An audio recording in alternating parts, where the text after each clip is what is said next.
capítulo 2, donde hemos llegado en el desarrollo de este estudio. Todos los miércoles estaremos estudiando el libro de Apocalipsis.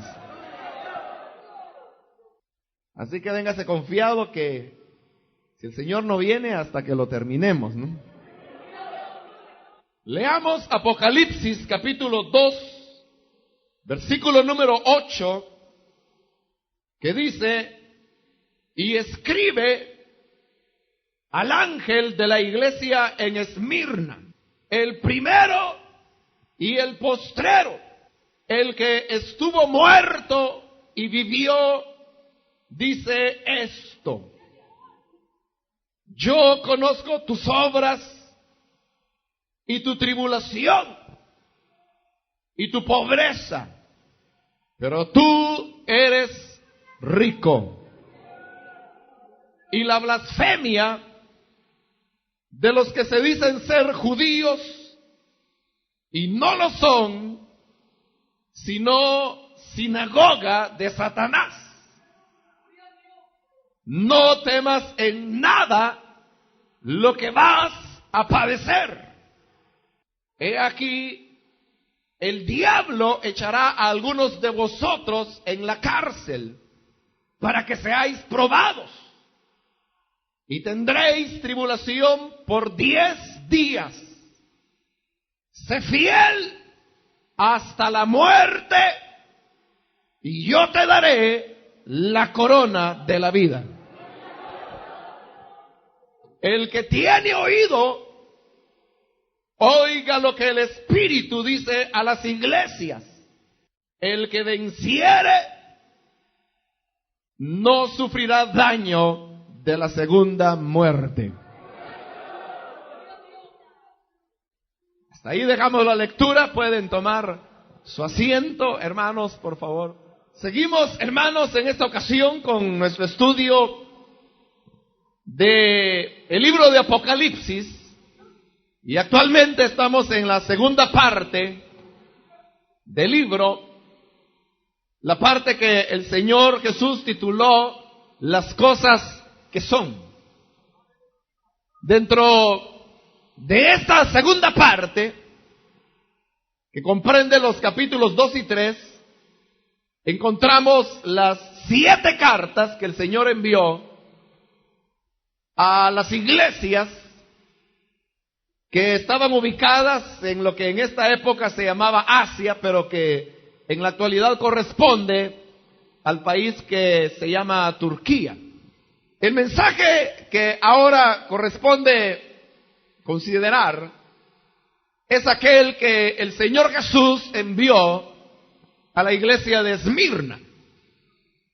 Y al leer el contenido de esta carta, hay 2 cosas, hermanos, que podemos notar. La primera de ellas se nota fácilmente, la otra no tan fácilmente.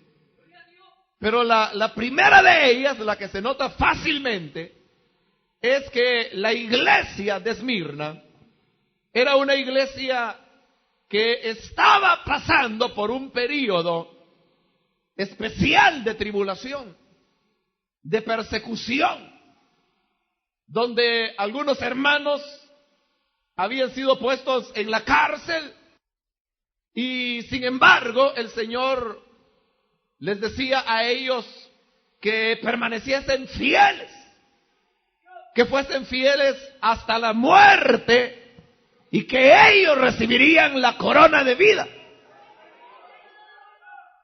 Y el segundo elemento, que también se puede notar, aunque no tan fácilmente como el primero, es que la carta a la iglesia de Esmirna es la única carta de las 7 en la cual el Señor Jesús no tiene ningún reproche para la iglesia de Esmirna. Porque en las otras cartas el Señor elogiaba los aspectos buenos que las iglesias tenían, pero también les señalaba y les reconvenía por los aspectos negativos que había dentro de estas congregaciones. En el caso de Esmirna, el Señor no tiene ningún reproche para esa iglesia. Es decir, que todo estaba bien en ella, y la finalidad de la carta era simplemente la de pedirle a la iglesia que tuviesen valor ante las pruebas que estaban afrontando.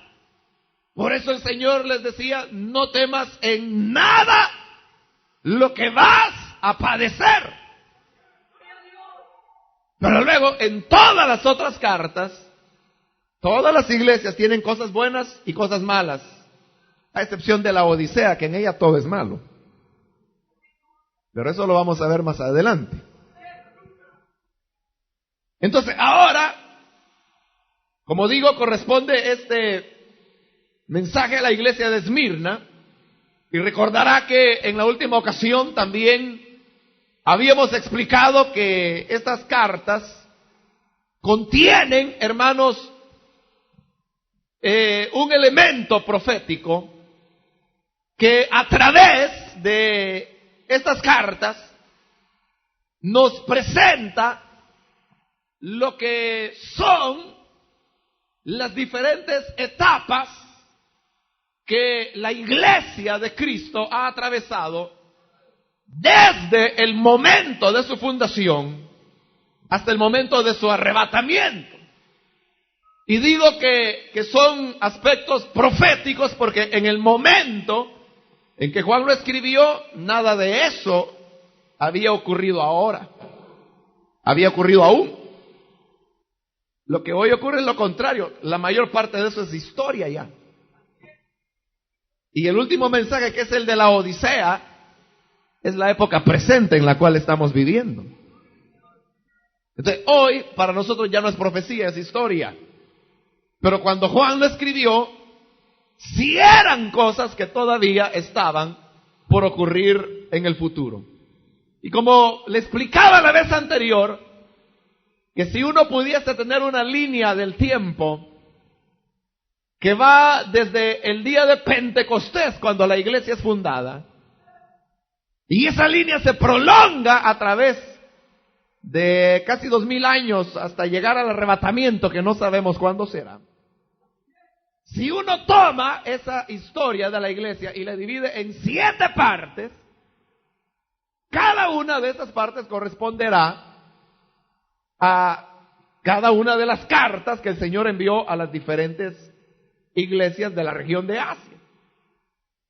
Cuando estudiamos la primera de ellas, que es la carta o el mensaje a Éfeso, explicamos que esa carta cubre un periodo relativamente corto, que más o menos está ahí incluyendo los primeros 100 años de historia de la iglesia, la muerte de los apóstoles y la subsecuente pérdida en la calidad del amor que la iglesia tenía hacia su Señor. Sin embargo, al pasar ahora al mensaje de la iglesia de Esmirna, estamos pasando a otra época histórica que la iglesia ha vivido y que más o menos, hermanos, abarca un periodo de unos 250 años aproximadamente, y que nos traería más o menos hasta casi iniciar el año 300 de nuestra era, y que tiene que ver con la era cuando la iglesia padeció las grandes persecuciones romanas que tenían como propósito la exterminación de la iglesia. Hermanos, ha sido uno de los periodos más difíciles que a la iglesia cristiana le ha tocado vivir. Y podríamos decir que aquella historia que queda inconclusa en el libro de los Hechos de los Apóstoles continúa precisamente en este libro de Apocalipsis, narrándonos lo que ocurrió con la iglesia después de la muerte de los apóstoles y en los siglos sucesivos hasta llegar al presente. Quizás usted alguna vez ha tenido curiosidad de saber qué ocurrió, por ejemplo, después de la muerte de Pablo, de Pedro, de